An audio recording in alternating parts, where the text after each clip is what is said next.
Welcome, everybody, to the Baylor University Press podcast. We have our first guest today, the director of Baylor University Press. He holds a PhD in theology from Aberdeen University. He is the author and editor of numerous works, including a companion to the theology of John Webster. He's also the co-editor with Philip G. Ziegler of the forthcoming T&T Clark Handbook of Modern Theology. He has over a decade of experience in acquisitions and in editorial work. And like I said, he's the current director of Baylor University Press, none other than Dave Nelson. Dave, welcome. Thank you. It's good to be here.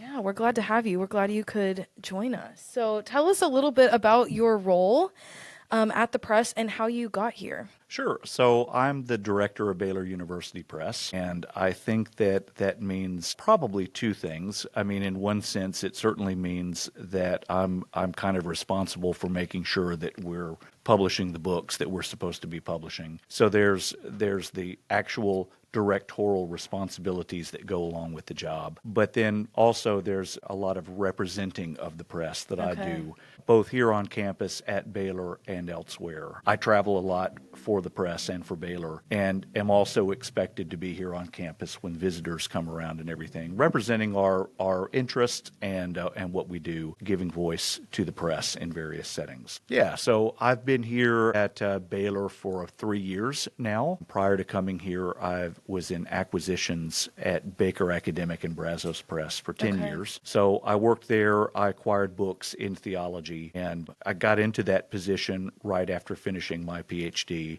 In one sense, I kind of got into publishing, as many people do, accidentally. I wasn't expecting to go into publishing. I was looking to do something with my PhD and didn't really know what. Someone suggested that I apply for this position in editorial work, and I did, and I got it. So I was surprised, and it took me a while to figure out what I was doing. In another sense, it feels and has always felt very natural to me. I grew up in a house full of books, the child of avid readers. And then most of my, those early jobs you get when you're in college and right out, I was always around books. So I worked in a bookstore for 5 years and then managed a bookstore for 3 more, a theological bookstore. Okay. So when I look back on it, there seems to be a lot of natural connections to books. One might say I'm a book nerd. Sure. I love it. That's awesome. That's very cool. How specifically did you come to Baylor? Well, the position was open, and I had thought about it for a little bit, and we weighed the possibility of coming here, and it seemed like a really good opportunity, I think, to take the skill set that I developed in the 10 years I was at Baker Academic and Brazos, and come here. I knew going in that it would be overwhelming and that I would feel outmatched for most of the time. I came in with no illusions that I would be able to walk right in and fix all the problems. And so part of it was the desire to do something a little bit more challenging and to learn the intricacies of the director's role as I was in the middle of it. That really attracted me to the position and to Baylor. And Baylor's a great place. I'd been down here a few times, had met with professors. I knew the area quite a bit just from coming in and out, and it seemed like a really good place to be with my family. Yeah, that's awesome. Thanks so much for that response. I love it. That's great. It's cool to see how you kind of came from a love of books and a love of learning into the role and moving that from acquisitions into a more directorial role and how that's kind of shaped your time in publishing. So specifically here at Baylor Press, we're not just Baylor Press, but we're Baylor University Press. So can you tell us a little bit about the distinction between a trade press versus a university press? Sure. There's a lot of differences between the two. I think the main difference would be the administrative side of things and also how the financial side of publishing is related to the administrative. So here at a university press, we certainly do have to be concerned. It is a business. We are a business that functions in the context of university life, and we have to pay attention to the financial side of things, but we do so in the context of the larger mission of Baylor University. That tends to be a little bit different in commercial publishing by its very name. Commercial Sure. publishing is more focused with the financial side of things. The business aspect is front and center in commercial publishing. Having said all of that, I was very fortunate to have worked in a commercial press at Baker Publishing Group that's also very missional. So we always thought about the mission of our publishing at Baker, and here we think about the mission of Baylor University. It just is slightly different because of the administrative and financial setup and how everything is enclosed around each other in the university context. Okay, that's awesome. Thank you so much for that clarification. Tell us a little bit about being Baylor's University Press specifically. You mentioned a little bit mission, holding to that mission. How do you see those two things playing together, the mission of Baylor and the mission of Baylor University Press? Yeah, that's a really great question, and it's the sort of thing that we as a team need to be thinking about all the time. Baylor is, on one hand, just a happening place right now. Right. It's a healthy university. It's a very well-run university. So, one hand, there's just simply, as Baylor's University Press, we need to concern ourselves with Baylor's brand, and when we publish books, we do so in Baylor's name. So that's one part of it. The other part, I think, relates to 3 years ago, I believe, Baylor University achieved status as an R1 research university. So among private Christian universities, we're one of just a handful that is actually at that level of research achievement, that status. And so our books, we're a university press, all of the books that we publish under our main colophon go through a double-blind or single-blind peer review process. Sure. And they represent, we certainly believe, and we advertise them as such, they represent top scholarship in the fields that we serve. And so that, to our mind, is a very important part of Baylor's R status and its R1 mission. So ensuring that we're following peer review standards, that we're looking for the best possible books, that we're publishing scholarship that actually makes a difference in the world and in the academic context that these books find their way into. That's how we align ourselves with the mission and vision of Baylor University. Yeah, that's great. I love your emphasis, like you said, on some of this really top scholarship in the field that's pushing boundaries, moving things forward. I think that's so important, especially in a university press, but like you said, in a line with Baylor's mission. What would you say are those academic fields? What are we publishing at Baylor Press? We do a lot of work that is, the way this is typically discussed in these contexts, is interdisciplinary. Sure. So we have an extensive portion of our list is theology or religious studies or biblical studies and something else. So right off the top of my head here, one of the great series that we publish is our Studies in Religion, Theology, and Disability series. That's a series that explores the intersection of religious studies and disability studies. That's a big emphasis here on campus. There are conversations, there are centers, there are departments that focus on the relationship between those two discourses, and we publish a lot of books, a series of books that focus on the intersection there. So we do a lot of work in that kind of the place where two worlds of discourse meet together. So we have some other series in the works right now. I think of one right off the top of my head, which is a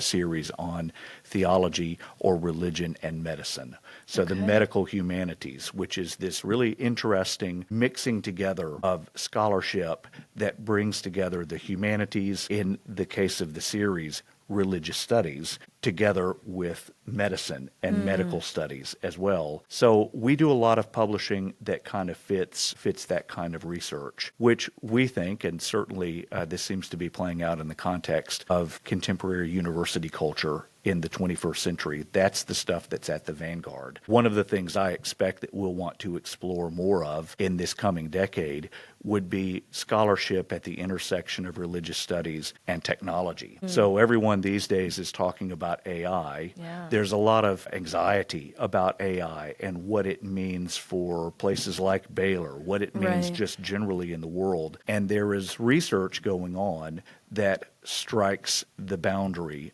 between religious studies, biblical studies, theological studies on one hand, and technology on the other. And that's an area that will be publishing in due course. I love how you're saying that these trends of, disability studies, you mentioned technology, and also the medical field, how those are kind of intersecting with the typical books that we publish of religious studies, biblical studies, and theology, and how some of those emerging fields are shaping subjects that are becoming more prominent in academia. So what advice would you have for those that are aspiring academic authors looking to publish with a university press? What's your best advice? Yeah, sure.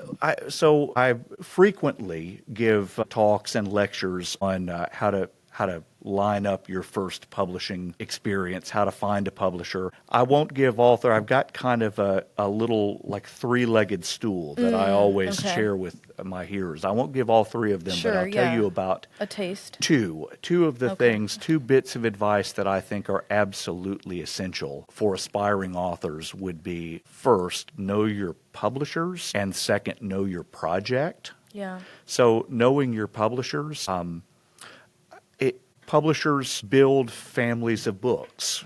We, all of us here at Baylor University Press, we have a kind of an intuitive sense that we've developed over time. Does this fit with the Baylor brand or does it not fit with the Baylor brand? And I'm always astonished by how many authors, especially new authors, I'll just say, will kind of take a scattershot approach. They've got a proposal and they just send it sort of indiscriminately to every single publisher in an effort to find a good match, a good fit. I think you will save yourself, and I say this as it were directly to young authors, you will save yourself a lot of heartache and also a lot of time by deciding first which publishers are the best fit for your book. I sometimes kind of tell the joke that, if you're driving down the road and you really are hungry for a hamburger, apologies to any vegetarians out there listening, but if you're driving down the road and you're really hungry for a hamburger and you see a road sign that has a McDonald's, a Burger King, a Whataburger, and a Taco Bell, you could technically go to any of those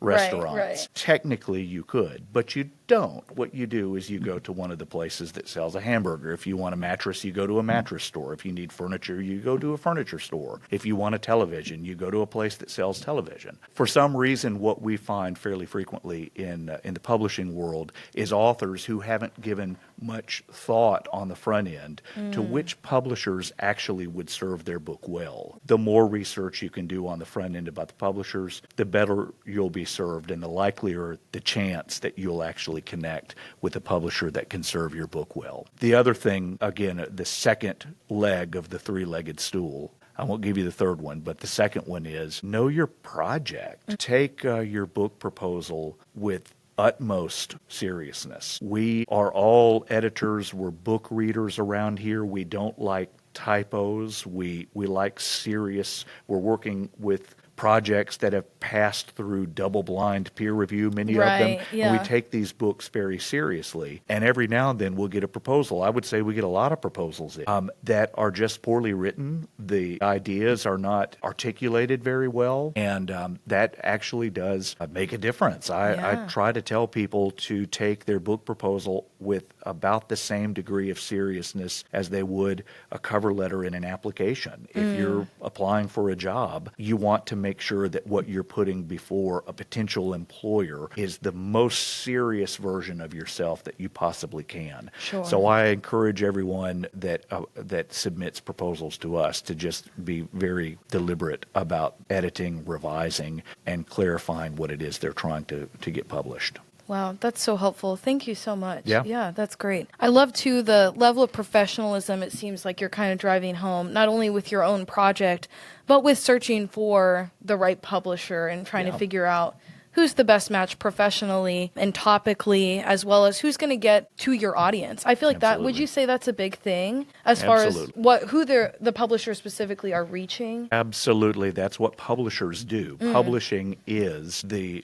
bringing together of ideas and readers. Yeah. That's what publishers do. Yeah. That's the only reason publishing as an enterprise came about, for just that reason, to help an idea that someone has that they feel very passionate about, that they think is important important and needs to find a home in the world in some public space. That's what publishing is all about, is finding that public space. So a good publisher has a list of books that they help reach a certain group of readers, and thinking about that on the front end. And I certainly won't share any names or any specific anecdotes, but we see a lot of proposals in a given year. I think one year I tracked, it's well over 300 proposals, and we publish only 40 books a year. And a lot of those proposals just don't have any business coming to a press like ours. We don't have anything even remotely on our list like this book. So if I've spent all this time writing the book, wouldn't I want to give it to the hands and trust a publisher that I know is going to help me reach the readers that I want to reach? Right. That if you get that